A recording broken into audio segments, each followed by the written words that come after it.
héldum við taka þetta en við fórum bara að hugsa, þú veist, eitt stopp og einn sókn alltaf og héldum við ganga upp en við náðum ekki skotum til lokinu og þá getur ekki unnið. Já, ég held sem betur í fyrra sko. Við erum með svona öðruvísi lið. Mistum náttúrulega Magga Helga sem er hörku varnarmaður og Óla Sig sem er frábær leikstjórnandi sko. Við fáum hann að Dan og Marvin inn og eins og búið að tala um, ég menn allir búin að segja þetta en það sem kannski við söknum frá sko, Danni og Marvin var snillingar sko en Maggi og Óli samt svona höfðu líka rosalega mikið pressis í klefanum. Maður saknaði þeirra og beðið að heilsa þeim en við erum með öðruvísi lið, kannski meira sóknarpower en vörðun okkar var léleg í dag þannig að við þurfum að stíga hana upp og saman. Það virkaði eins og að vera svolítið pirringur í leikmönnum, hvers vegna?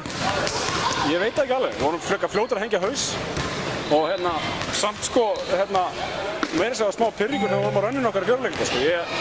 Eitthvað sem við höfum bara skoðað en ég meina, við erum allir bestu vinir og æfum rosa vel þannig að þetta er ekkert sem eitthvað vanalegt hjá okkur sko en það sé ekki bara að við vorum að spila illa og menn voru bara ósáttir við sjálfan sig.